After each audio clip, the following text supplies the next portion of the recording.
Hi everyone, welcome to The Grind. Today we are going to be talking about the king, the servant. Basically, Jesus being the king and the servant. Nice. But I think oftentimes people think like, oh, servant, like that's the identity of Jesus, and you know, they go off that track. But let's be real, that's not it. Yeah. That's not his identity at all. We're talking about the king who came down to be with us, to serve us. So Amen.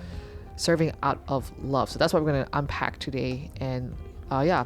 You know, actually, I honestly appreciate this particular passage just because, you know, like we have, like, I'll be honest that there are times that I had that mindset as well. Like, it brings confusion. Like, how can someone be a king and be a servant at the same time? True. So, yeah, so this one I appreciate a lot as well.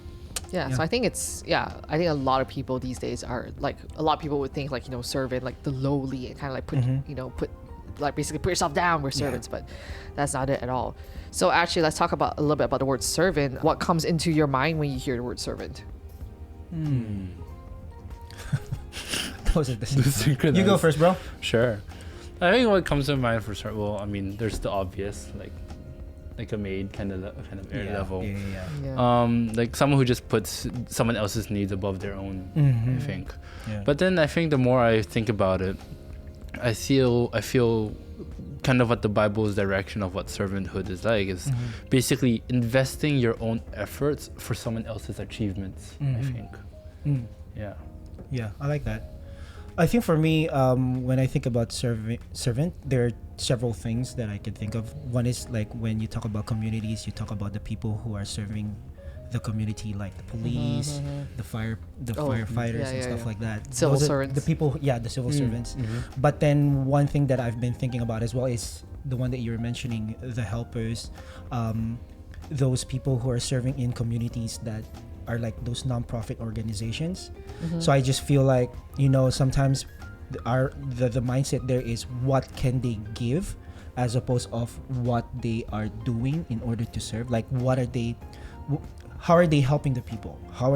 So it's more of like the relational aspect of it that is sort of, for me, that is neglected, I would say. So I think the word servant doesn't necessarily come with a very positive connotations. And it's usually, you think about like servants, basically I pay you to do this, so therefore do it. Yes. So, and I think, when you mentioned like, you know, domestic helpers, I think that they're seen as that. Yeah. You know? And you hear of horror stories of how, like, there's some, they're treated really well by their employers, and then some they're literally treated like trash. Yeah, it's not really, like being called a servant, it's not necessarily a demeaning status. Yeah, but definitely not. I think what actually does vary is actually depending on the person's character, I feel. Yeah, and then I was actually thinking like, oh, like some of them are even like slaves versus servants. Like, you know, it's almost like, I mean, slaves, you don't get paid. You're basically like someone sold you into it, and then servants is like you get paid for that. But then sometimes these servants get treated almost like slaves. Yeah, unfortunately. So, I think we talk about like just the disparity between the rich and the poor. It's huge here in Hong Kong. Yes. There's a huge wealth gap, and you know, and I know Mana is doing a whole bunch of different things to reach out to the poor here. Really appreciate them. Yeah, exactly. So they're really serving there. So like with Jesus, right? He, you know, you expect this king, right? And when you think about kings, right, you think about someone who is, well, I mean, the modern day, powerful. Yeah. Like they've got people to do everything for them. I'm thinking like, because I've watched The Crown in recent months, you know, they have like, you know, all of that going for them, right? So that's our modern day, I guess, perception of king. It's just they're just high and mighty. And actually, when I was thinking about the king and someone who's serving as well, I was like thinking, okay, as someone who's serving, what is the worst role to be in? Serving a king. And then the first thing I was thinking is the guy who's beside the king. Before they eat, they need to drink and eat the food that the king is going to have. Like if there's poison. Yeah, if there's poison. I was like, okay, this one has poison, next. Something like that. So, I'm gonna die now, so here's my replacement coming soon. So I feel like, wow, that's like, I don't want to be that. I don't know. I think the worst job for a king is just because of the communications to handle his PR. Oh, that's true too. Because that'll be so complicated as well. Like, especially if like they've done something like dodgy. It's like, how do I even handle that? And it's like you have to spin it in a way. Like there's only so many ways I can spin something, right? Yep. Yeah. I feel like that'd be a thing. But like with Jesus, like I guess him coming as a king, I mean he's doing stuff that maybe not many people would enjoy, like what he does, like being, I guess, with the poor people, serving them, being with the blind, being with people who are lepers, because like during that time lepers are like, please don't come near me, you dirty. So yet he was like, I don't know what's with that accent, don't ask me. I don't know. So basically the statement is that Jesus is the king who serves, not a servant who reigns. So let's talk about that. Ooh. Jesus is the king who serves, not a servant who reigns. So like what we were saying, that Jesus is a king who was serving the people, who came to earth for us. And for me, I just felt like his motivation was to put people first other than himself. In fact, and that means basically he's looking at it in the essence of like what's in it for us than for him. So like it pretty much already sort of went throughout his life until his death. Like everything that he did, it serving his disciples, healing the sick, and the last part is for him to die so that we have the salvation. So I mean, for me, I just felt like what really stuck to me the most is his humility to really sacrifice his life so that we can be saved. And that's like a true servant heart.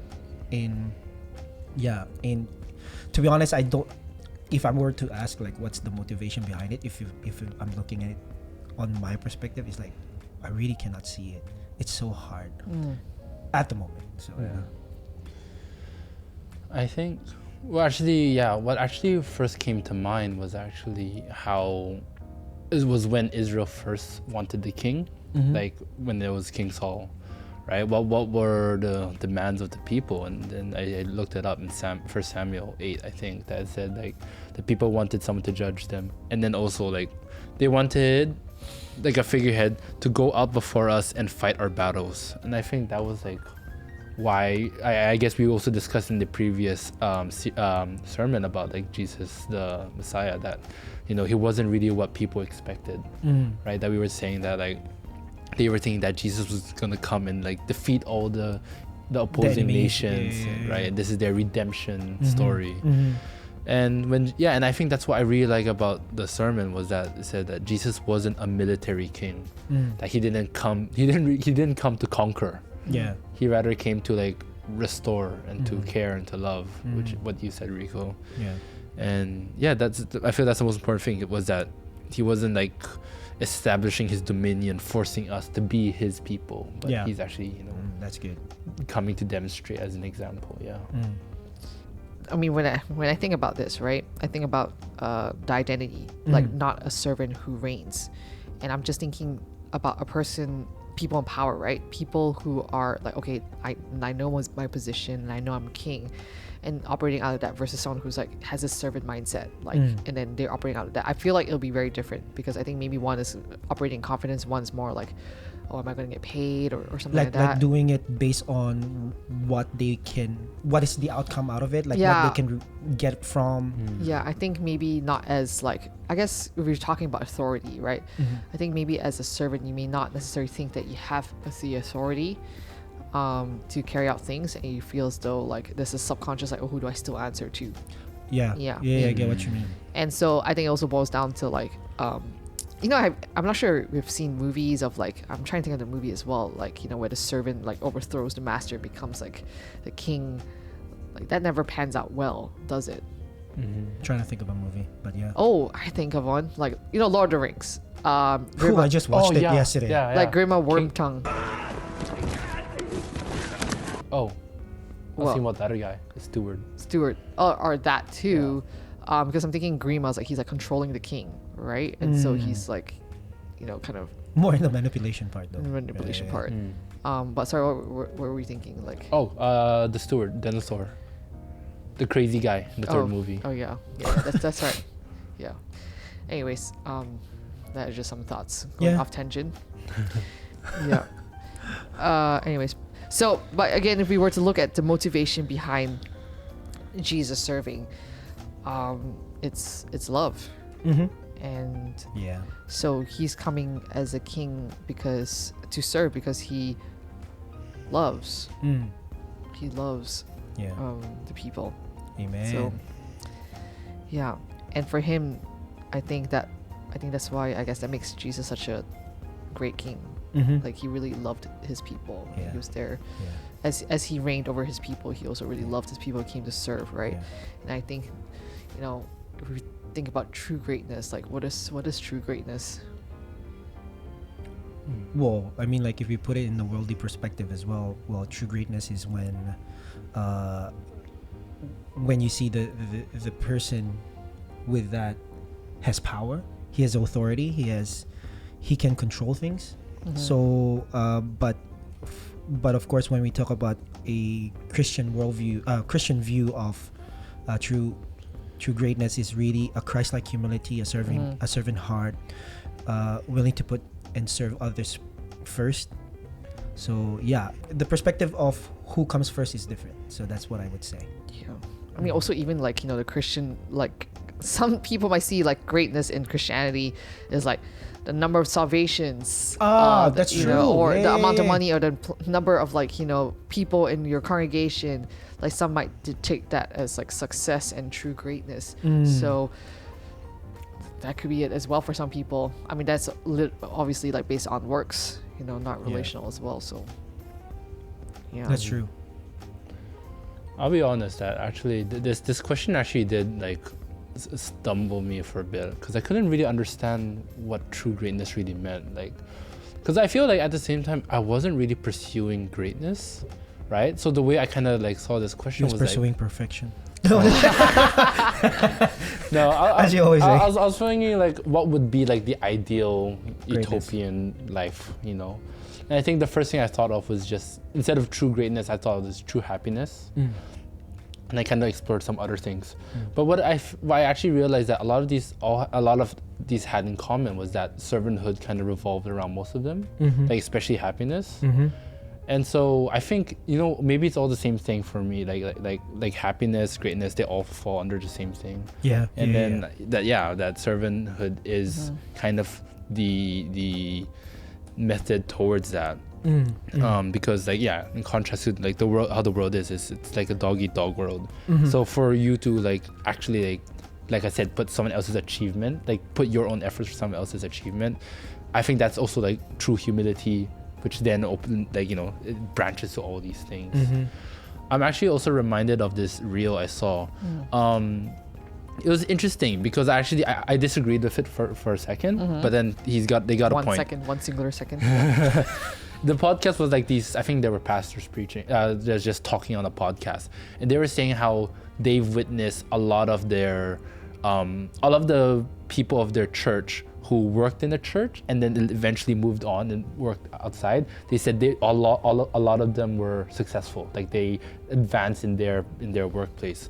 And so the pastor's point was saying that everyone should work in the church, and I was like, okay, perhaps like this is what I meant. I disagreed with, but then at the same time I think he has a point that when people work in the church, they develop this proper like mature mindset of a servant, and because of this it like gets the heart in the right position, that whenever they go to work, wherever they are basically doing it to excellence. They're doing it, I think that's kind of what I understood from that.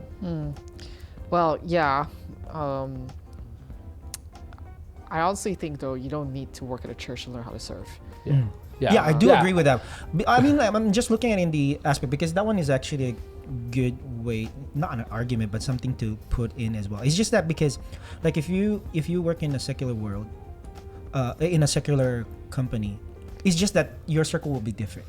So the people that sets example is very different as well. Yeah. But if you're really pursuing in the essence of like the motive of the heart, of course it's not always in the church, but I'm just saying that there's more numbers of people who you will see. Like, I've seen a lot of people in our church where not only in the office, but even the people who are volunteering, the number of people who have a very servant heart that you just feel like, oh, I want to be like this person or like this. Yeah. And then when you leave the church, then there's a change there. So I just feel like the number of people with, for me, in my opinion, it's just the number of people that you feel that there is, the motivation is very different. Yeah. So yeah, I think I'm just gonna look at it in that aspect as opposed to Yeah, like 'cause, being in I a mean, church having Yeah. more success. Because like, okay, working in church, yes, our goal, yes, sir, like, bring glory to Jesus. Outside world, definitely values are different, right? Mhm. Like, they will be pursuing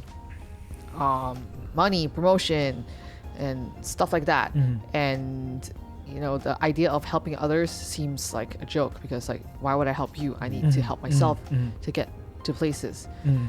So, and I would say, like, I mean, there are also people at church who are like that too. I'm not saying like Yeah, our yeah, church yeah, specifically, definitely, where definitely, it's yeah, like yeah. they're also self-serving too. Like, how can you help my ministry? How can I grow? Like, let me make the right connections. Mhm. So I feel like at the end of the day, it's whether or not you're in church, working in church, whether or not we're working in outside, like in a corporate setting. If you don't have the right relationship with Yeah, Jesus, yeah. your interest is still going to boil down to self-serving, and you're not going to serve others. I agree. So I think if we depend on where we work to determine whether or not we have that servant heart, then I guess the motivation behind our serving becomes then situational, as opposed to really drawing from what we know or what we learn. Or what our identity is. Yeah, as well. identity Yeah, is as a yeah. child of God. Yeah. So because like all of us here, like we have, okay, obviously, like for us, we have our own idea of what greatness looks like. And I mean, to be honest, I haven't really thought about like what greatness looks like to me Yeah. for the longest time.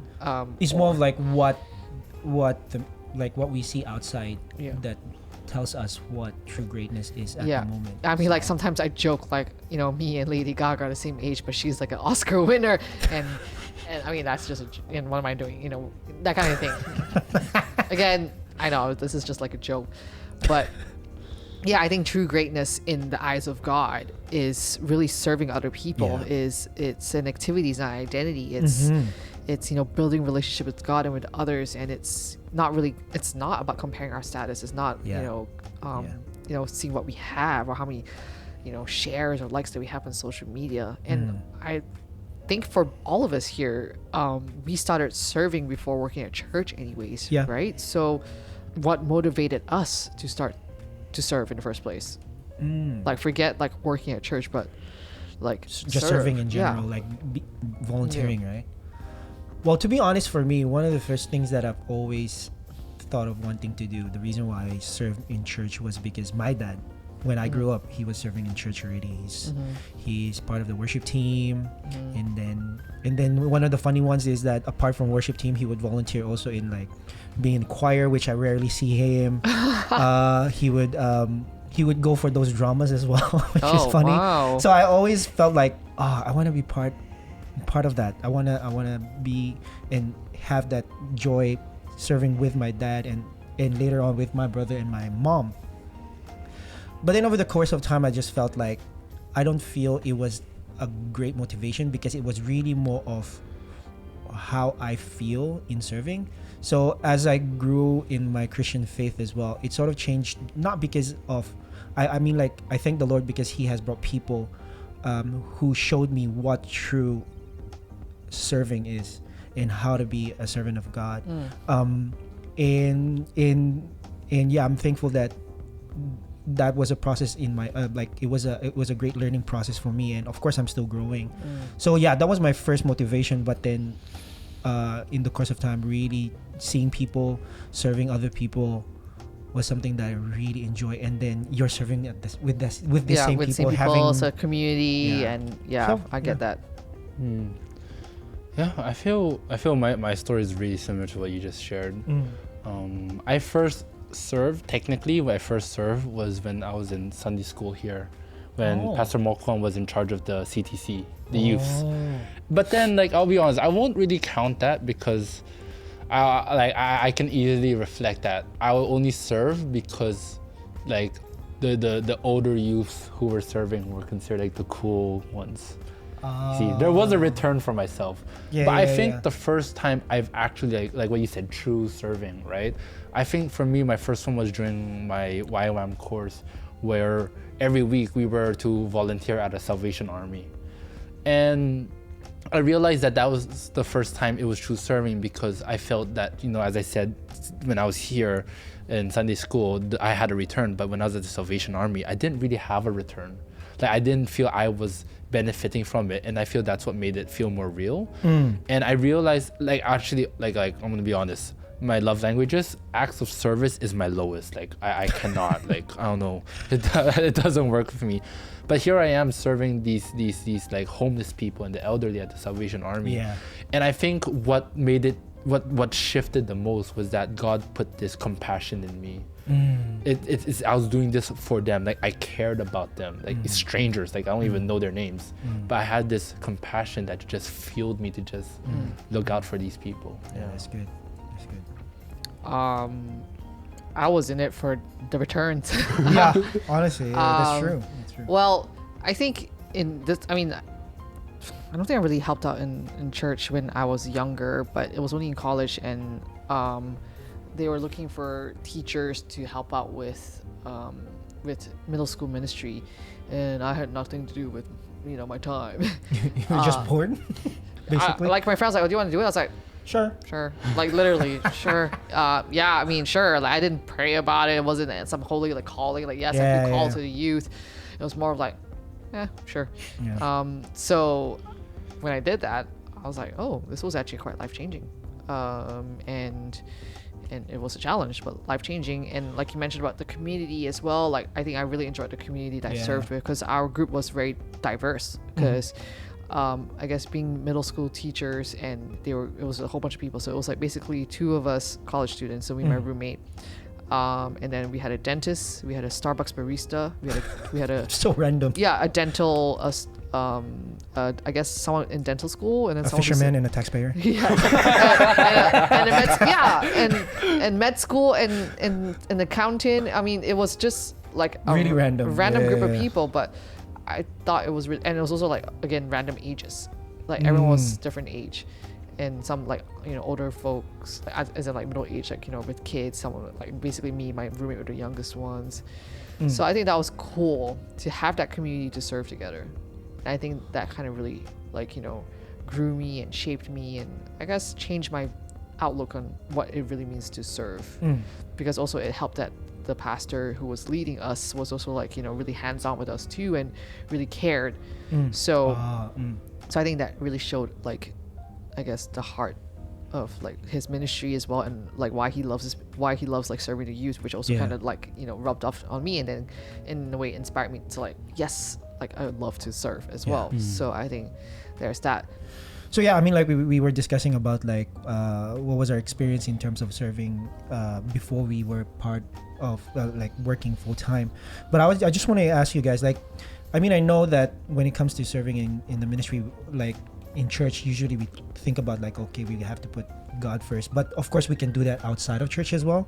So I was just wondering, have you guys ever done any have you had any experience in serving outside of church that you felt the Lord is actually moving in that particular situation as well? Christian context or non-Christian context, or it doesn't matter? Well, for you personally, if it really meant as if oh, I feel God is doing something in this particular ministry, whether if it's in church or outside. Church or not. I don't know. For example, for me, the only reason why I'm thinking about it is because I remember we had an experience where we went to one of these students' places. So it was in college, students' place, and then she wanted to serve the low income family in their province, and then what she wanted to do is more of having the kids enjoy music, because we were in the music department during the time. And then what we did was we trained and taught these kids. But then for me personally, even though it was an outside thing, I really felt that the Lord was really reaching out to these kids. So in a way, I sort of talked to them about God and stuff like that, because I was just saying through this, God loves you, and then he just wants to tell you that he's thinking about you through this. So yeah, something like that. I don't know. Oh, okay. I think the story I just shared about the Salvation Army. Oh yeah, I think that's for me, because that actually was the first step to this passion for ministry. 'Cause I thought you were gonna say like in terms of serving outside the church, and I was like what, like picking up the trash at the beach. I mean, that could be an option too. Yeah, I mean like, oh, well, I did that before and I did not enjoy it. I did have that. Why am I doing this? But yeah, going back to the question is that yeah, this was the first step, and this is what really made me have this urge that to actively like pursue ministry. Yeah. True.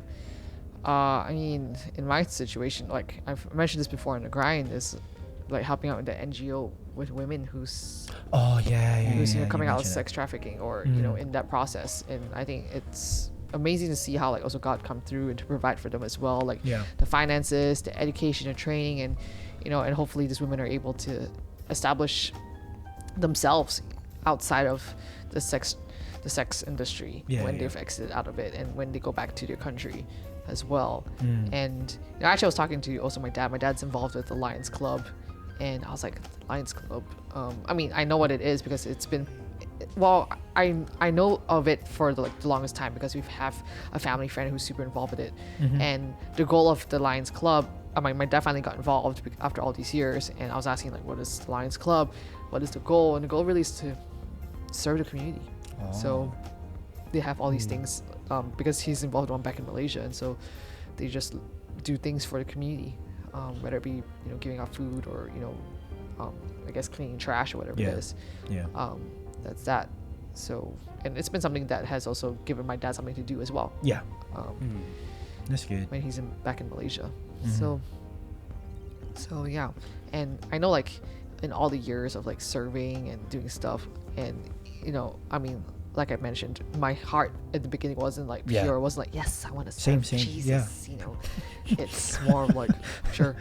But obviously over the years, as you grow in your relationship with the Lord, then you see like, but I don't know about you, but I've definitely fallen the trap of the entitlement trap of, Lord, I've served this for so many years. I've done this.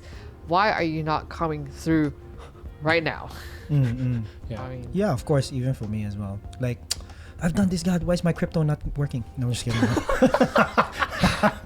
No, I'm just kidding. But honestly, is the crypto doing really well? I have no idea. I haven't. I think I. Anyway, So, I mean, like if it has happened. I mean, like especially like when there's desperation, and you're still waiting on the Lord, but you know that the answer is always like, oh, it's not the time yet, or this is not for you. And then sometimes it also affects the way you serve. Like you start to like, there's nothing in it for me, something like that, and it's a wrong mindset. But I admit that there are times that I've gone through that stage as well. But really ask forgiveness from that one too. So actually, as you say that, we can recall one instance. I'm not gonna share it. It's okay. Yeah, but what is it? It was one. But there is this one thing in my life where it's like it's been an ongoing like trial. I have the faith in me is saying like God will resolve it, right? But then this process is taking so long, and I'm like I kind of like your reaction that you said that I really want to go like, God, where are you at? Like I'm like I've served you and this is going for so long, and I'm like, I don't want the resolution to come at the end when there's like so little time left. You know. And so I feel that's the most common one where I'm like, God, come on, now would be great. Now? How about now? Now? Yeah, exactly. No? Is it? That is it? No. So definitely I fall under that. I mean, again, serving has been a very personal journey for all of us, and just to land this conversation, like, how have you seen yourself shaped by serving? How have you been shaped by serving? I would say that, like, for me, I've definitely grown to be more patient and encouraging. And I think someone I think I used to be quite like false humility person, either false humility or just really negative about myself. And I think as I serve and I start to grow, I think it just taught me also like it's really not about me sometimes. It's about like the community. Yeah. So I think it kind of got me to start thinking about others more instead of becoming more self-focused. Okay. Which then also lifted the focus of me like, oh, I can't do this, I can't do that. Really, it's like, yeah. Oh, I think my perspective has changed in the essence of like the way I felt the source of my joy. I don't know if you get what I mean. Like for example, before my joy is more of like, oh, I'm serving, awesome, I can be able to do this, then I'm doing this, I'm doing that, and I get to do this with people that I care about, which is not wrong, but it's more of like me. But there's a different sense of joy that I feel in the essence of like, oh, this is awesome, this person gets to do this, and then this person has done this, or this is where this person is at.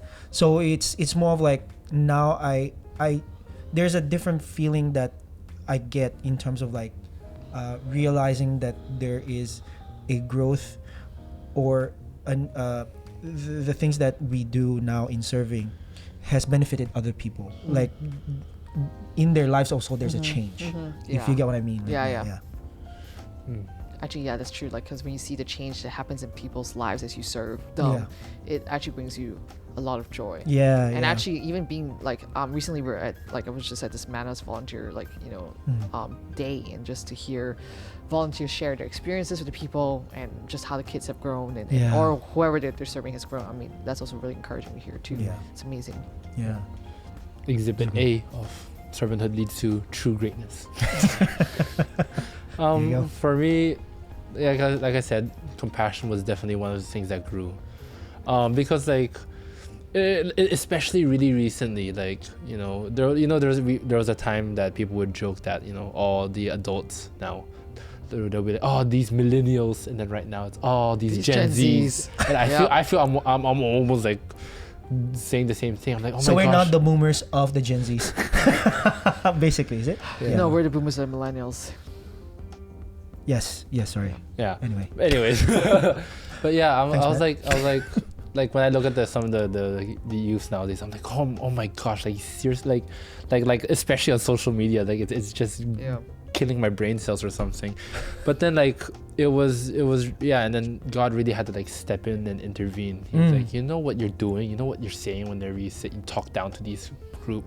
And God really just like convicted me on the spot, and I was just like bawling because of like reflecting off everything I said. And I think that's why I'm in River right now, because I've taken this I learned about inner healing, you know, and then I just see how much damage I have right now because of what happened when I was a youth. And then because of that, you know, that kind of convicted me to like, you know what, I don't want the youths to have to go through rock bottom before they realize what happened. Okay. And I think that's kind of like the main things why I serve at River right now, is it's this compassion that I was like, I want to care for them. Yeah. Exhibit B, true greatness. Thanks. Roll credits. Yeah. So I think, as going back to Jesus who came to serve, I think I'm sure it must have been also very fulfilling for him to serve the people, to see them grow and everything. I mean, we never really saw that angle from Jesus' perspective, and we just see the works that he did and how people were just really blessed and how their lives has changed, and also through his serving, people became servants as well. And I think serving is never meant to stop at us, and it's never meant to stop at the people that we serve, and hopefully these people will also just carry on, basically leave behind a legacy of servanthood, and continue to bring God's kingdom to wherever. So amen. Yeah, well, that's good. That's really good. Yep. So that's it for today. Thanks for a good talk, guys. Thank you. All right. Thank you, Pat. Thanks for joining us, and we will catch you at our next grind. Bye.